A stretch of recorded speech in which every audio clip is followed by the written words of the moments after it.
starts off with this mysterious Red Hulk figure who appears on the cover and kind of in cameo in shadows, but within the story you don't see the Red Hulk.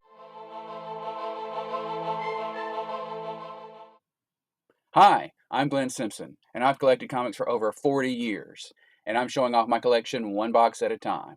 Today we're looking at box number 80, which starts off with some Hitchhiker's Guide to the Galaxy. It's got some Hulk in there, and we will end up with some solo Human Torch stuff. So I'm so glad you're here. Please like and comment and subscribe. Smash that like button. It really helps the channel. And if there's anything inside any of these packs that you'd like to see, that I will be happy to do a video on that. But in the meantime, hey, let's get going with box number 80. All right, so as discussed, we are starting off with Hitchhiker's Guide to the Galaxy. It's kind of another adaptation of the classic novel. 3 issues. There is a restaurant at the end of the universe, sequel to this that we will see eventually, but got some painted art there. But that's issue 1 through issue 3 there.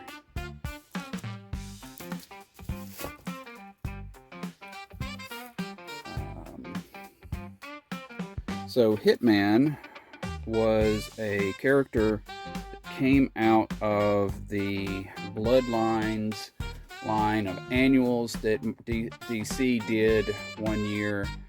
He appeared in the Demon annual, and arguably he's the only one that actually got any traction.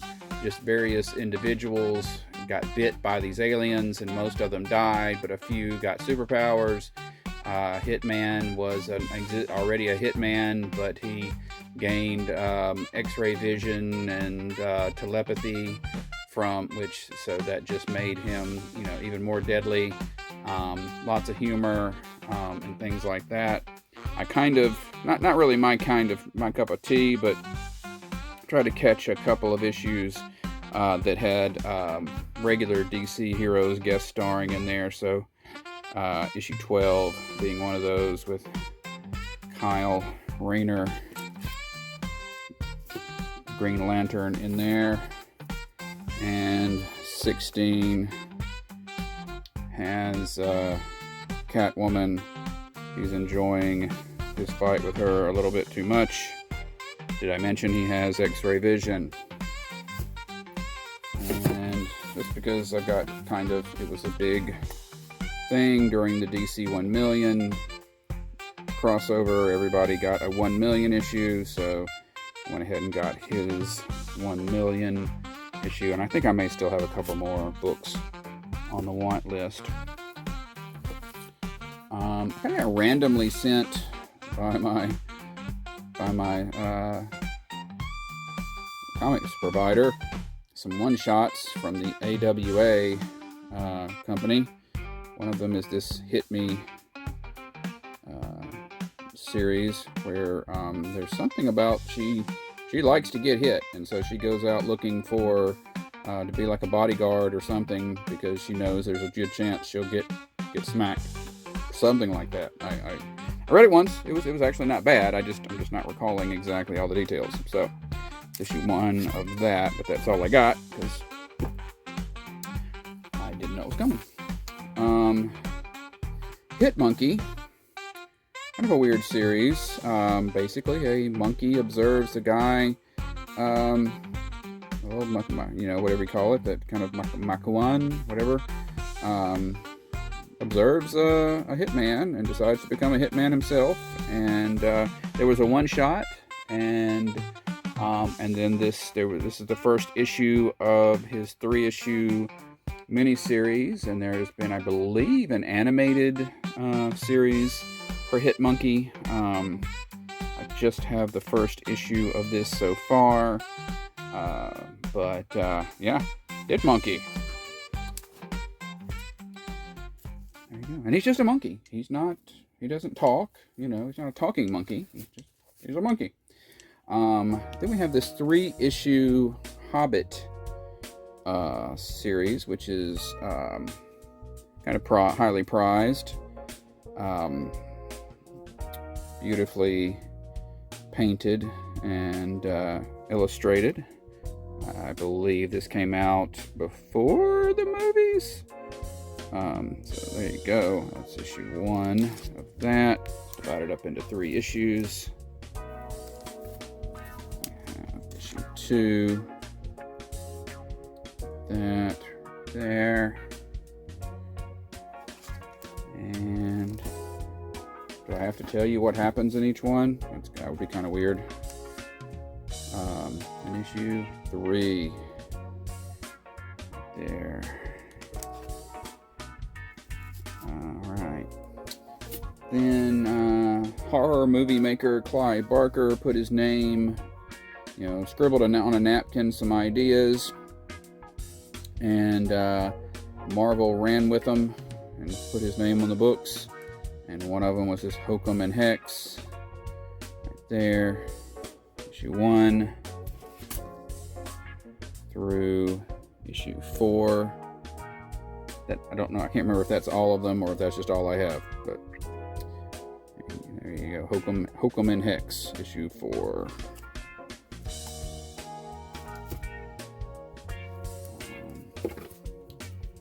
Alphabetically speaking, we have this Holiday Tales to Astonish Christmas issue, or winter issue, holiday issue right there,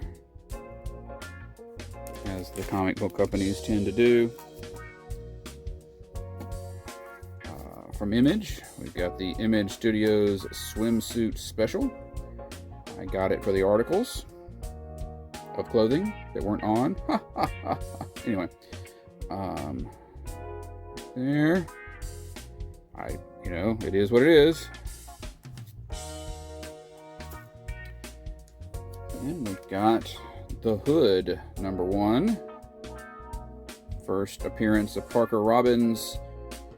Small-time thug gets his hands on this cape that enables him to be invisible and some other stuff, and he uses it to become the big-time crime boss.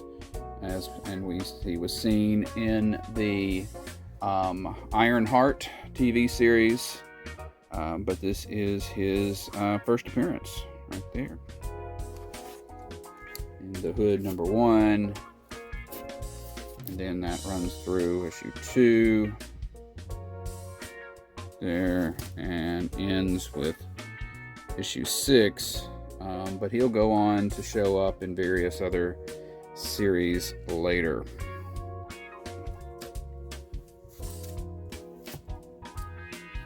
Something called Hot Shots Avengers, which, if I remember correctly, is a pin-up book. Just lots of pictures of Avengers in this case. I think there's a Hot Shots X-Men and things like that. I don't have them yet. But there we go.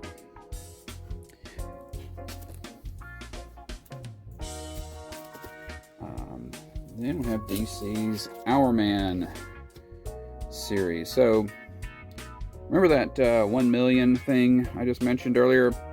So they had an Hourman who was an android, and that android decides to stay in the Hour Time and winds up joining the JSA and becomes basically the new Hourman by name.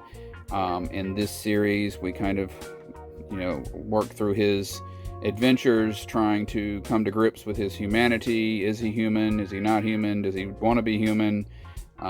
Snapper Carr, the legendary Justice League mascot, kind of helps him through some of that, becomes his friend.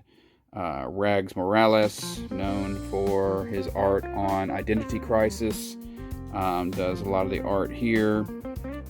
So a quirky series, but this is issue 1 through issue 8. Kind of having a tie-in to the Day of Judgment crossover. The demon Neron going around offering people things for their souls.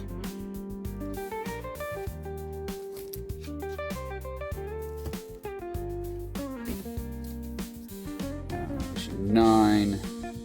So, Rick, make sure I say this right, Rick Tyler was the son of Rex Tyler, and Rex Tyler was the original Hourman, and Rick got cancer. Rick became the next Hourman, but then he gained cancer, and had to stop.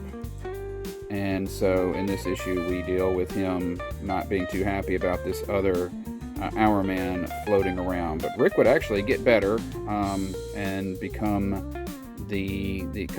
Hourman again, and is currently in the JSA series. Issue 9. 16. So towards the end, one of the reasons that Snapper Carr left the Justice League, but quit being their mascot, is he actually got tricked by the Joker into betraying the Justice League. And so this is more of a a more serious or detailed modern retelling of that story than possibly they would have told in 1960 whatever.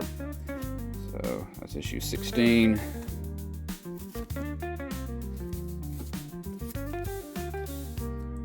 Issue 17. Spending some time back in the home century of Hourman. There, I think he got damaged and had to go home to be repaired, something like that.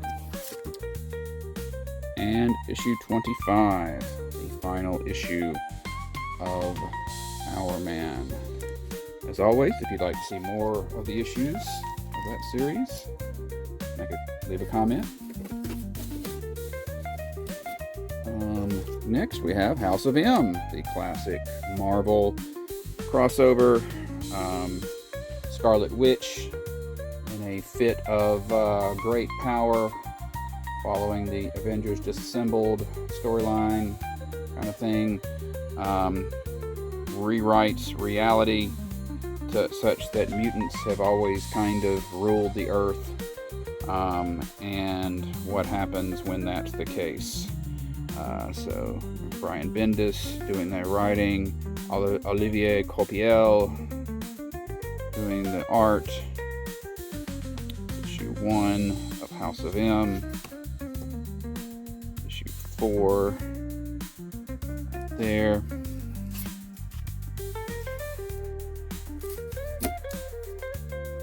Issue 5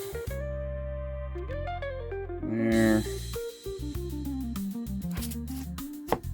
Issue 8 there.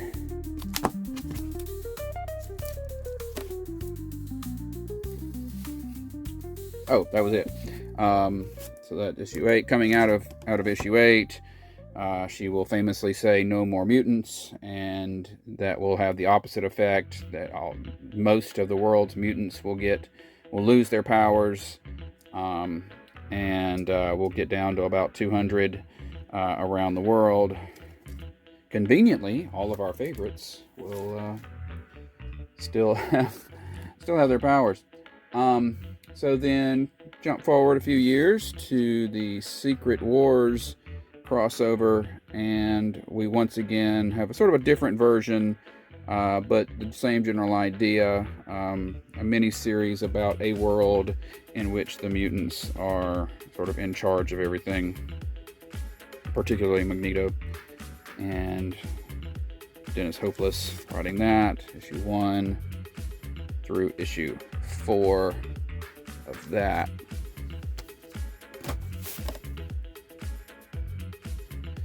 Then we got a little promotional thing, House of M sketchbook from the first House of M series. Just some, like I say, a little promotional thing.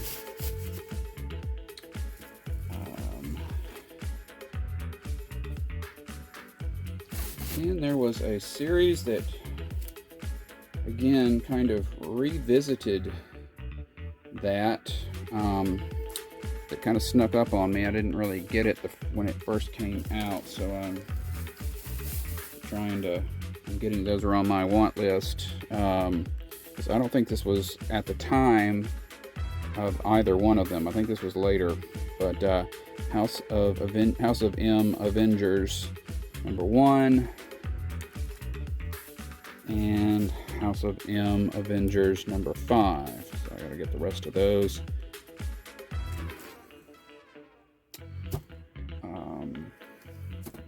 Then we've got Nobody Panic, a little facsimile of House of Secrets '92, the proto version of the Swamp Thing. Everybody calls it the first appearance of the Swamp Thing. I mean, who's to argue? I'm not going to argue with fandom, but to me, there's a few differences. So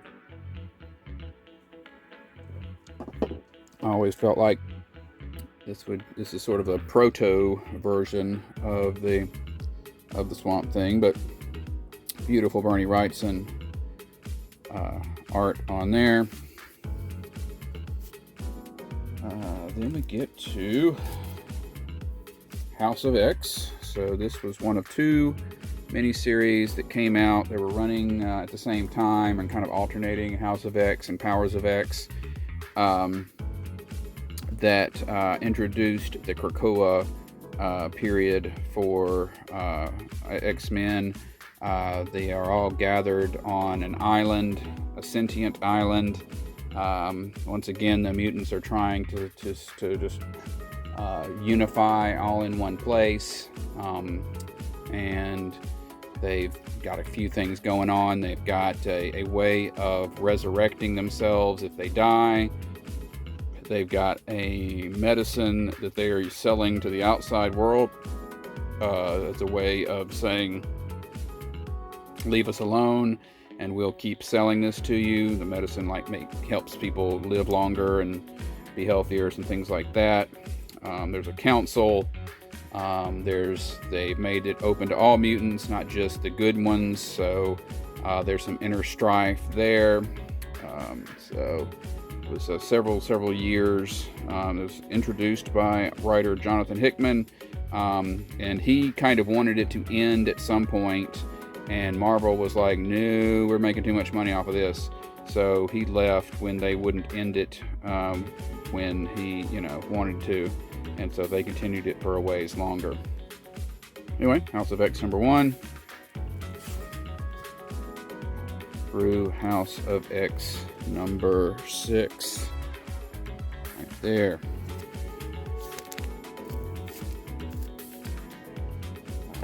Then we've got Howard the Duck. Howard was a comedy satire character created by Steve Gerber, would poke fun at various tropes within the comics and society. And he wound up getting his own book. He was actually very, very popular. They also had his own comic strip there for a while. Never been something that I was overly into, but I have a few issues. Issue 1 right there. I've also got issues #4 there, When the Sleeper Wakes, and issue #5 with a nice little chunk out of it right there.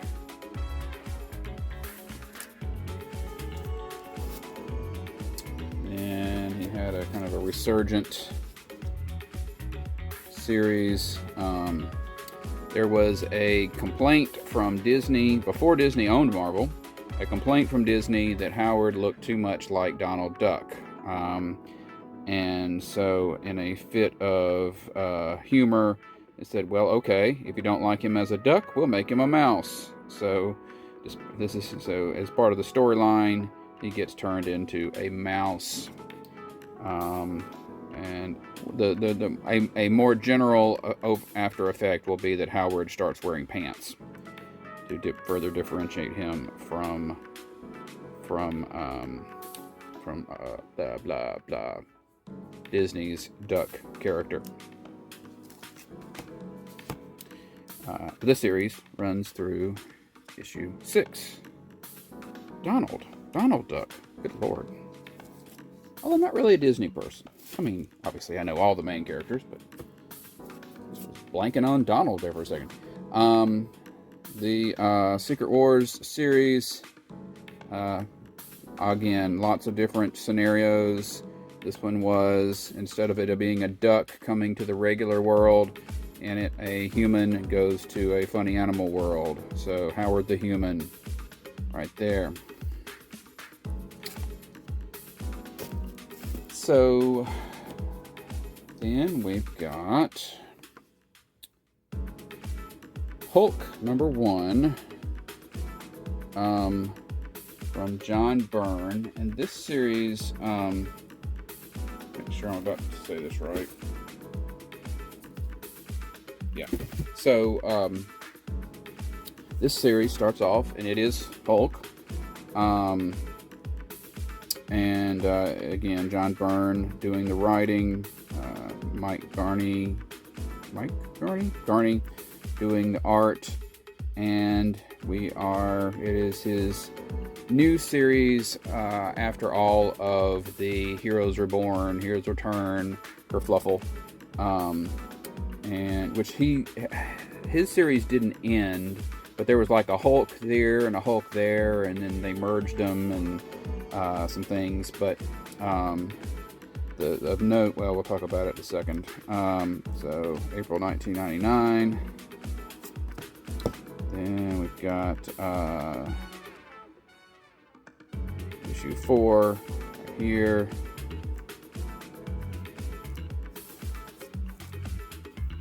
And we've got issue 5. More Hulk beauty covers. Issue 8, a rematch, if you will, of Wolverine and the Hulk during Wolverine's Bone Claws period. Those are not going to do as much damage against the Hulk there, Logan. 8.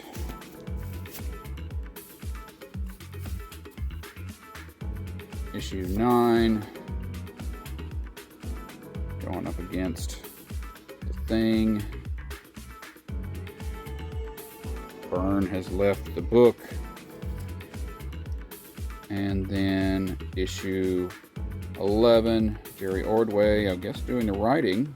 Jerry Ordway, mainly known as a artist, but I guess he came in to do some writing. And then at this point, somebody woke up and said, hey, isn't the Hulk's book supposed to be Incredible Hulk?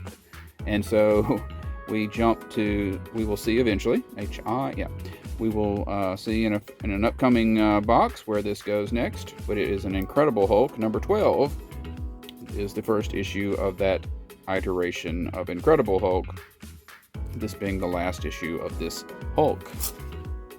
Let's see, and while they were at it, they had an annual, and in this annual, I don't know if he changed much, but this Byrne had done Spider-Man Chapter 1 and had done kind of a reboot of Spider-Man's origin, and this is another one of those. I don't remember if he really changed much. Whether, I know Spider-Man's everybody pretty much ignores. I don't know if this one was just would still fit or not. That's his 99 annual. So then the next time we have a book that is just called Hulk. Well, not counting, okay, so there used to be the Hulk magazine, which I have a few of, and I'll show off magazines at some point in the future. There was a Hulk magazine, and that was the first time something was just called Hulk prior to the series we just looked at. Then there was that series, and then the next one starts off with this mysterious Red Hulk figure who appears on the cover and kind of in cameo in shadows But within the story, you don't see the Red Hulk in the first issue.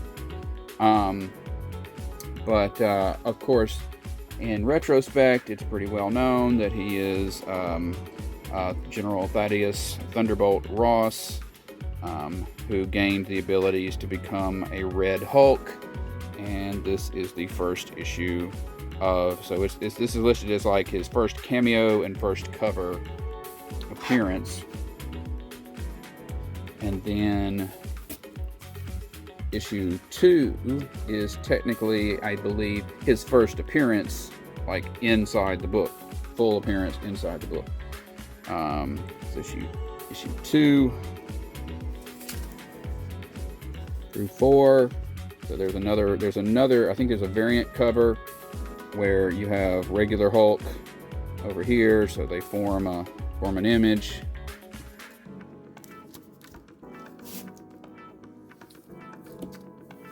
We got issue 5 right here. Ed McGuinness, of course, doing a lot of this art.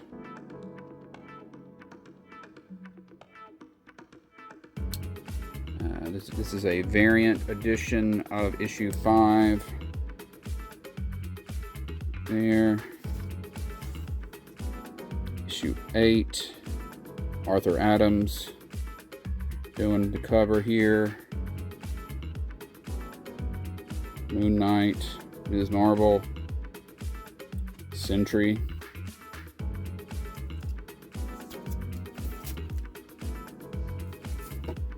Then got this big boy book, all the female heroes, as drawn by Frank Cho, fighting the Red Hulk. I've got another. This has got 2 short stories in it, basically, and one by Arthur Adams and one by Frank Cho. There. This is a variant cover by Cho for that issue.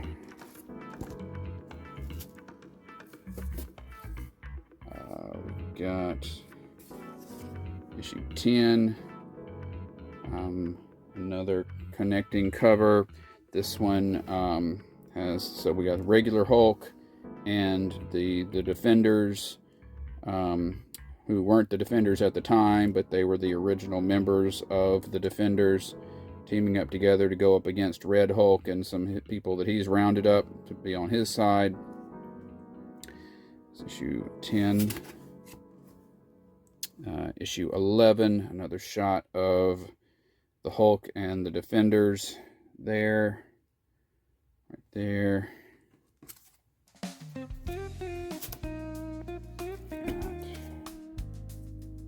Issue 12, which has, of course, this is Red Hulk and his team. So he's got Terrox the Tamer, who's sort of a Silver Surfer corresponding. Got Killer Shark, who's the Submariner corresponding, and Baron Mordo, who is the Doctor Strange corresponding kind of character for his team.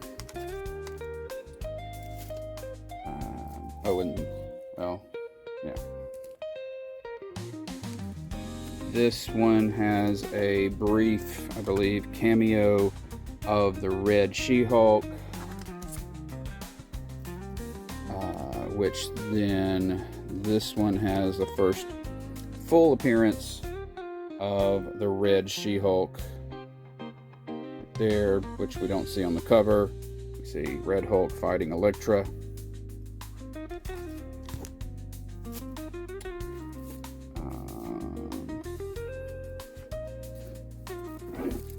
Make sure I'm not skipping anything. 13. Just a beauty. Regular Hulk scene there. And 14, we've got the Hulk, Red Hulk, and some of his people going up against X-Force, Wolverine and X-Force as they stood at the time in their sort of black suits. And, oh, sorry, well, I may have said that wrong earlier. This is the first full appearance of the Red She-Hulk, who we eventually find out is Red Hulk's daughter, Betty Ross. There.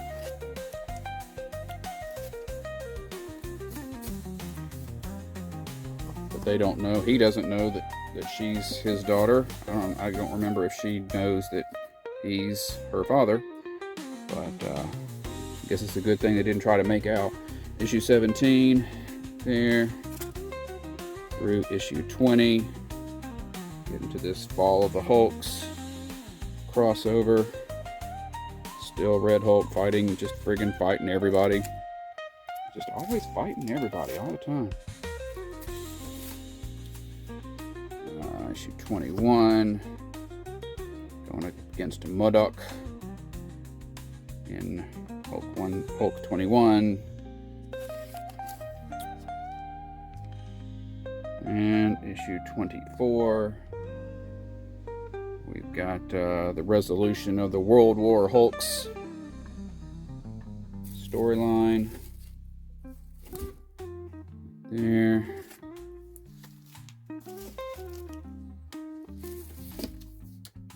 Issue 25. Iron Man coming back for another round. Got a new writer.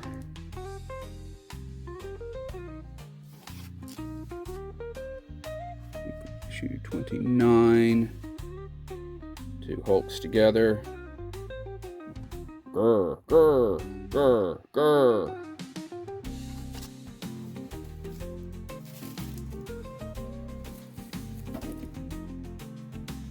Got issue 30. The two get turned into an actual compound creature. Both sides of their brain. The compound Hulk. Issue 30.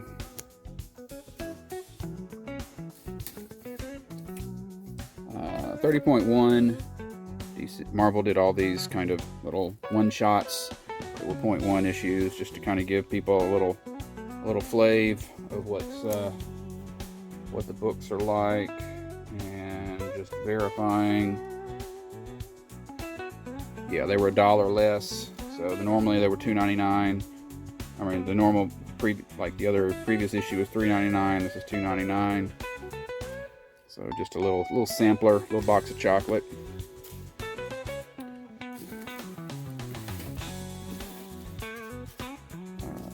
31. Starting a storyline. Who was 01? Get into the Planet Red Hulk in issue 35. There.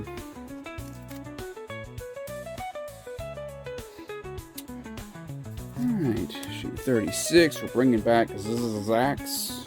I remember him. Classic, like kind of an electrical monster creature. And issue 40. Hanging out with the Shroud. Some other folks.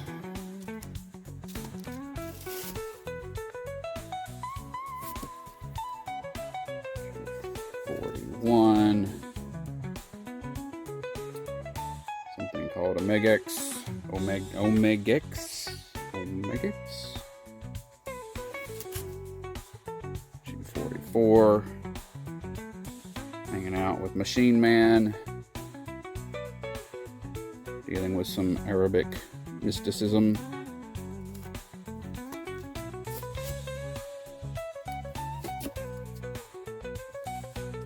Issue 45. Continuing that story. 48. Some kind of underwater thing going on.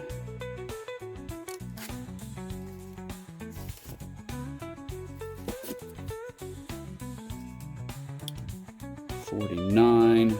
Hanging out with the Eternals. Or at least Icarus of the Eternals. 52. Teaming up with the Legion of Monsters. some spooky stuff. He fits right in. 53. Mayan rule. Dealing with some Mayan mysticism, as it were.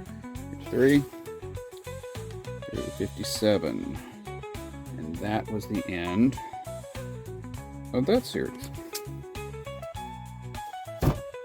Then we have our next Hulk series as part of Marvel Now, written by Mark Waid, art by Mark Bagley.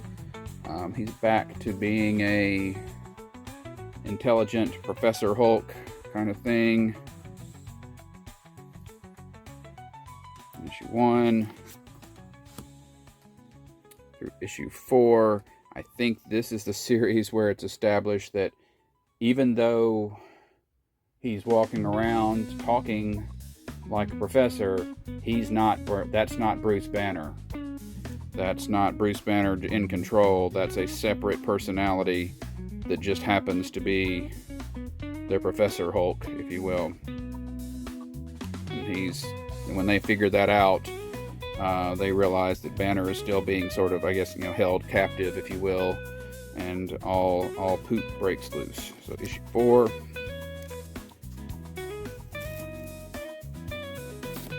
this beauty of just a classic cover on issue 5 by Alex Ross.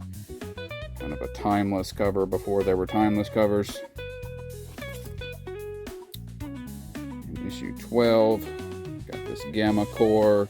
And there's sort of these individuals who have been exposed to Gamma and have, different forms, and they all are kind of reminiscent of previous and other Gamma Hulk-related characters. So this guy looks a lot like regular Hulk.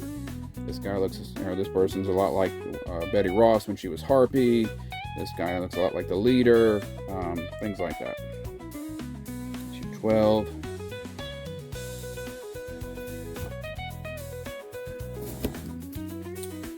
Issue 13, obligatory Deadpool tie-in there. Issue 16, got a meetup between current Hulk and his alternate future self, the Maestro, from the Future Imperfect series. And that was the end of that. He had an annual during that span there. So then the next series to technically be called Hulk was this series that was actually about She-Hulk.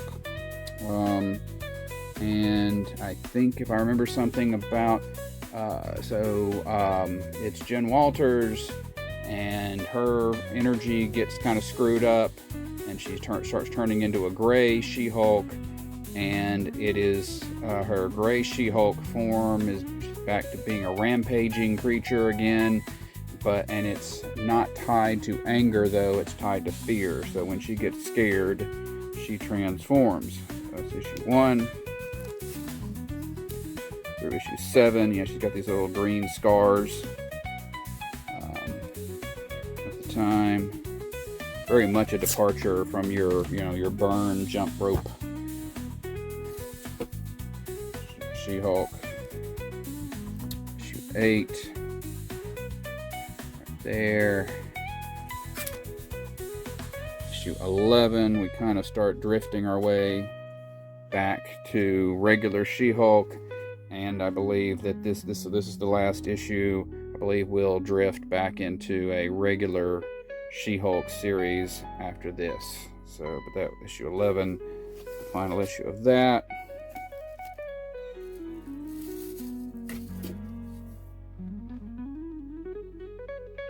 Then we have the Donny Cates Hulk. This followed, if I'm remembering correctly, yes, this followed the Immortal Hulk series, which we will see when we get into the eyes. But very much, you know, taking that after Immortal Hulk did so much, trying to take it in a different direction. Banner begins to envision himself as, when he's in Hulk form, he is piloting a ship, and that ship is powered by the psyche of the Hulk, thinking that he is in battle, and it's all a little somewhat hard to follow sometimes in terms of what's real and what's just in their head. But anyway, issue 1 there. Issue 7, hanging out with Thor in Banner of War there.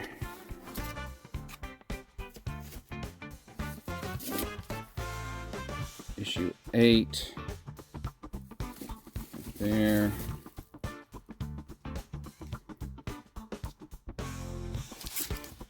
Through issue 14, which is the final issue, and we have this Alex Ross Timeless Villains cover with Abomination. And from here, I believe it goes back to the recording the latest Incredible Hulk series, which kind of drifts back more into a horror sort of thing. That series had an annual, which, yes, the Johnson, which that's the horror book I just mentioned right there. The annual one for that. Alright, and so then we've got some Hulk one-shots and things. J. Michael Straczynski does some odd team-ups, one-shots. Terry Dodson doing the cover on this one of Hulk and Doctor Strange. Right there. We've also got Aunt May and Agatha Harkness inside. From the recent Blood Hunt, vampires taking over the world crossover, Incredible Hulk Blood Hunt, or Hulk Blood Hunt. In the indicia, it says Hulk, just says Hulk Blood Hunt. Number 1. That's why it ends up here. Hulk Broken Worlds, kind of a little anthology series with various Hulk-related stories from different periods. Issue 1 through issue 2 of that.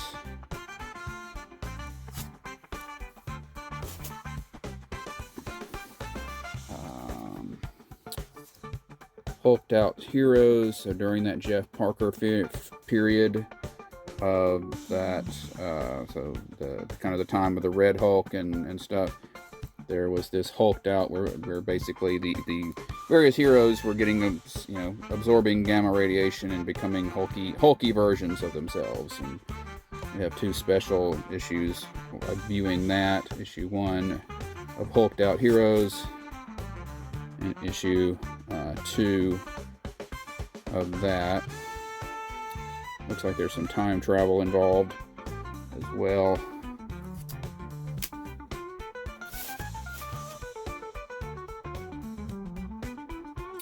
Got Hulk Family, Green Jeans.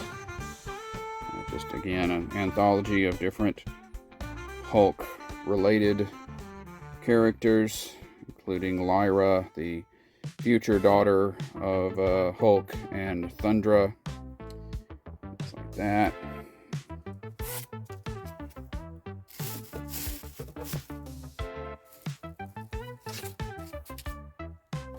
Hulk Gray, part of the series of books by Jeff Loeb and Tim Sale, like Spider-Man Blue and Captain America White. Just kind of a look, a view of the hero's early days, or during some point in their existence. Got issue 1 through issue 6. Those.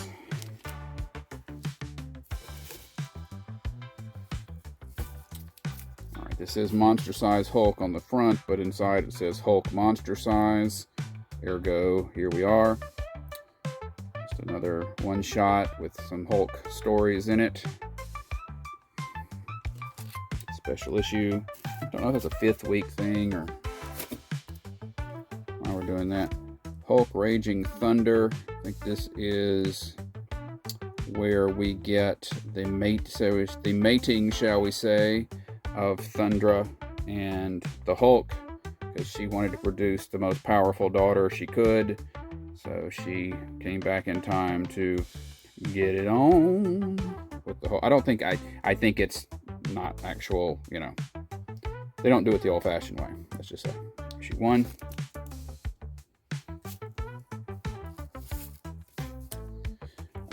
Hulk Smash, a couple of issues, just a little weird 2-issue series. Garth Ennis, John McCrae, so it's kind of from that Hitman style of presentation. Issue 1 and issue 2 there. Then from the world of 2099, which is again an alternate future of the Marvel Universe, we have their version of Hulk, who had appeared in a couple of issues of the 2099 Unlimited series, now getting his own series, and he's kind of more of a lizardy guy. He's all tied up in the future version of Hollywood. That's issue 1 through issue 5. There. How does he close his mouth? I don't know. Ask Venom. Issue 6. There. I mean, he doesn't just have a long tongue. He has a spiky long tongue. That's rough, man. No wonder he's always in a bad mood. Issue 6. Issue 10. There. His tiny, tiny head. Heads are overrated.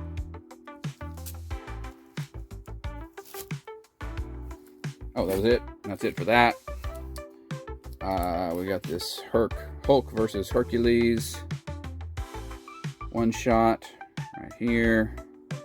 Again, Greg Pak doing that and that Hulk and World War Hulk time frame.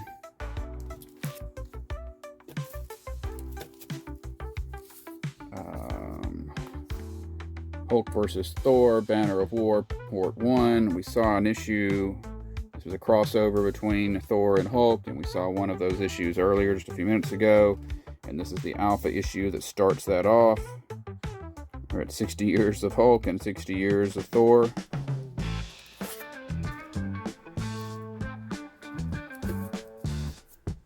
Variant cover for Hulkling and Wiccan.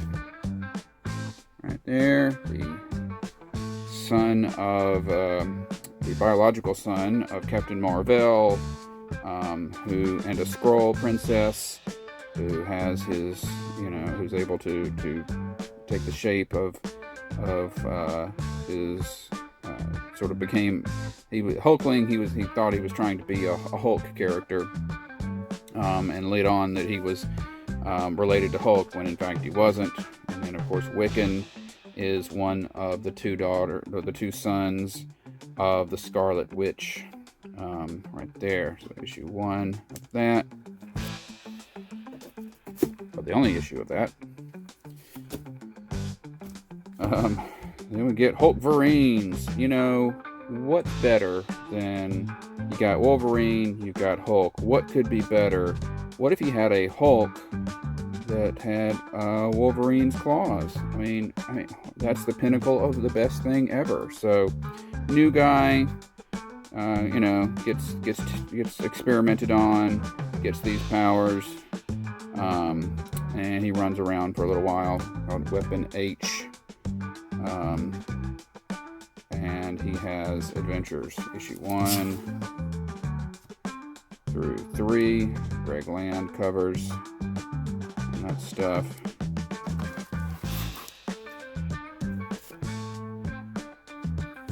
Then we have Human Bomb. So, 1940s.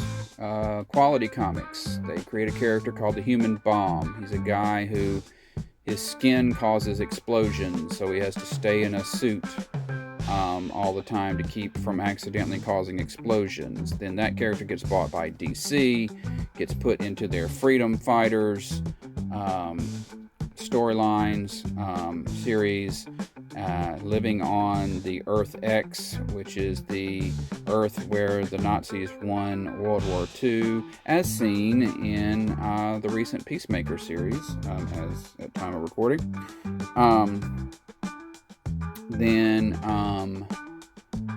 There's a few different versions, and then we get to the New 52, and this series came out during the New 52, but you notice you don't see the New 52 logo on there, and so it's a little weird.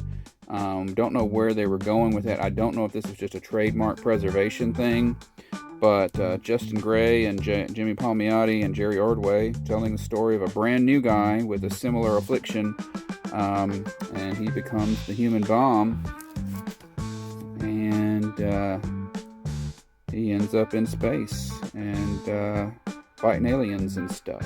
So, in issue 4. Sorry. That's all of that.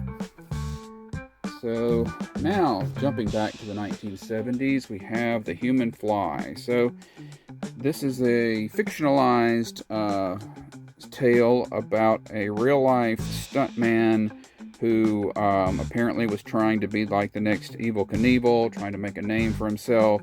In the book, he was extremely hurt in an accident, and they had to put a lot of steel pins in and prosthetics and things, but he goes on to still be a death defier, doing stunts and things like that. Don't know why he's got a rocket ship on his belt, but don't know why he has no fly. He is kind of fly, but they didn't have that term back then. So this was then the Marvel's sort of adaptation of that guy, if you will.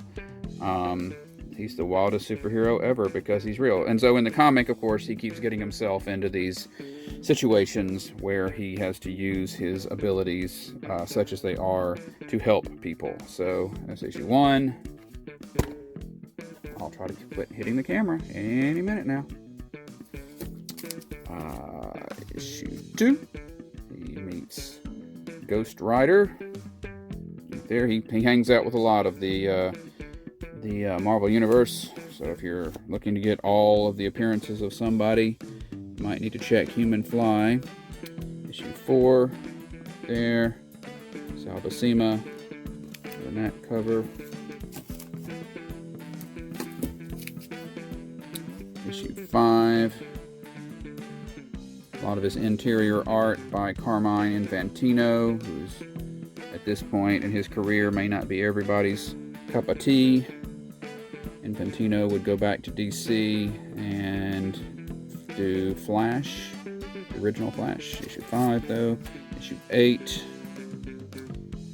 Hanging out with the original White Tiger, as seen in the Daredevil Netflix series. There.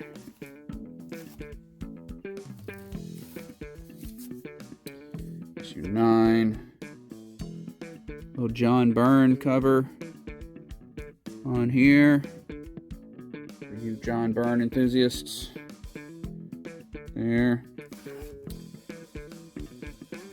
Issue 12. There.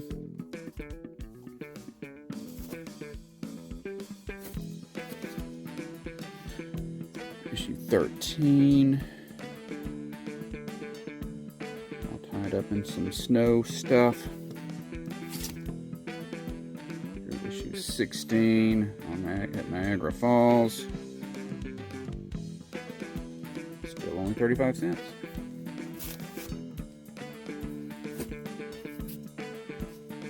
Issue 17. Carnival. And the series ends with issue 19, cover by Bob Layton.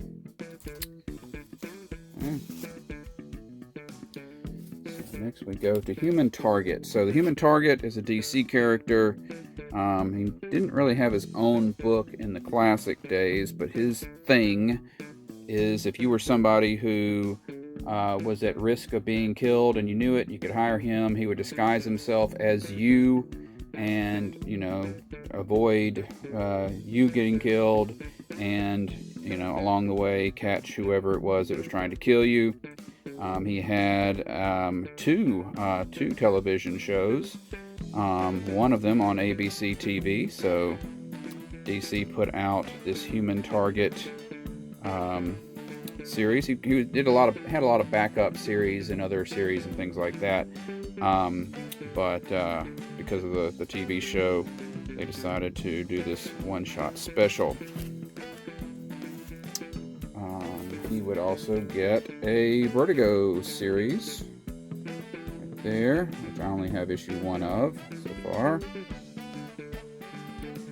I don't know how far they deviate, if they deviate from the premise, because the Vertigo Deadman series is apparently very different than the regular Deadman, so I don't know if the same is true for Human Target. And then go with Human Torch. So the Human Torch, obviously, of the Fantastic Four, he had his own solo stories in the Strange Tales book, I believe, for a number of years. And then he would be sometimes he would be one of the heroes that would team up with other heroes in Marvel Team Up, when Spider-Man was teaming up with somebody in another book or something like that. And he's kind of, the Thing has had his own series at times. Invisible Woman only once or twice. Nobody seems to be interested in a Mr. Fantastic solo series. But anyway, because he here in Marvel was doing this line called Tsunami, which doesn't show up there, but I remember that's what they called it. The original Runaways series was another one of them, but he gets some solo stories going here that are really kind of not tied too close to what was going on in the main Fantastic Four book at the time. So anyway, that's issue 1 through issue 7. All the Tsunami books had this kind of reverse negative cover there, one month.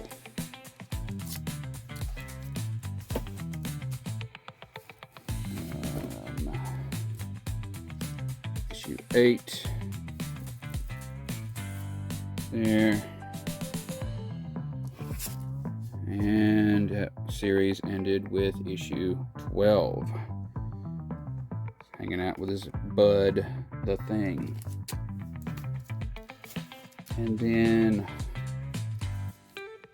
we have Human Torch Comics, the 70th anniversary issue. So, back in the 1940s, the original android Human Torch was one of Marvel's original heroes. And here at the 70-year mark, they did these one-shots that were like one additional issue of all of those classic series from those days. And of course, Human Torch Comics was one of them. And so there you go. That's all for this box. Okay, so that was box 80. Next time we'll get into box 81. We will finish up the H's with some Hunt and things like that. And we will get into the I's, some I am this, I am that, and some Immortal stuff. And Immortal is the key word there for that box. So thank you so much for being here. I appreciate you watching, and I hope you have a great day.